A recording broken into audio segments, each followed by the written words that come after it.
Duquesne University announced that it would be cutting 4 men's athletic teams by the year's end: baseball, swimming, golf, and wrestling. The university announced Monday a strategic restructuring of its varsity sports program in what it called, quote, an effort to maximize financial resources and ensure sustained athletic success. The move will reduce the number of varsity sports teams from 20 to 16 and keep all related scholarships and operational funding within the athletic department.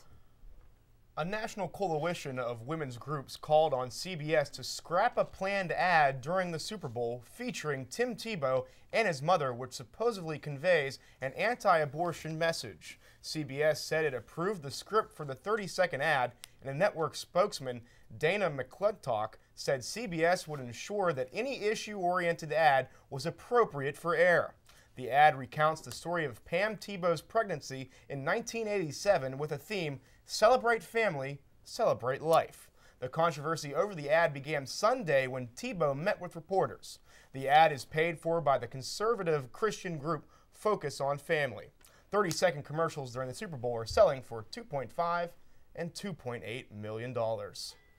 French lawmakers proposed a partial ban that would prevent wearing veils, including the burqa, that cover the face in public. The ban on the total veil would apply in public places such as hospitals, schools, and public transportation. A French parliamentary commission announced that it would also apply to anyone who attempts to receive public services, but not to people wearing the burqa on the street. The commission stopped short of the full ban because not all of the 32 members could agree. Commission members began working on their ban shortly after French President Nicolas Sarkozy told lawmakers that the full veil was, quote, not welcomed in France. We're going to move to sports now. Let's toss it over to... Point Park basketball had a tough and exciting weekend, with the ladies losing both of their games. Although Ashley Henderson registered a career-high 29 points Saturday, the Lady Pioneers fell to Damon 87-69. During their third game in 4 days, the team didn't have enough to keep up with the number 8 team in the nation Sunday and suffered an 82-74 loss at Shawnee State. The big story from this weekend is the Point Park men's basketball team's last-minute win against Damon. With the score tied 72-72, Damon called a timeout with 21 seconds to go and had a chance to hold on for the final shot. But as the clock ticked under 10 seconds, Marcus Robinson grabbed his second steal and was fouled at the other end while attempting a go-ahead layup. Robinson made one of 2 free throws with 3 seconds left to lift the Pioneers to a 73-72 win. The Pioneers still have 3 more games versus AMC South teams, starting with next Saturday's home game with Cedarville at 4 p.m. In Steelers news, the Pittsburgh football team hired Al Everest as special teams coordinator.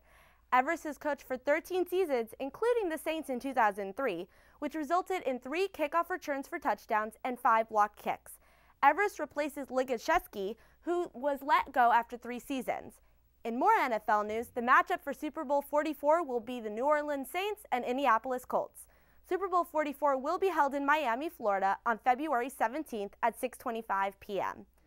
For all you boxing fans out there, future Hall of Famer and living legend Roy Jones Jr.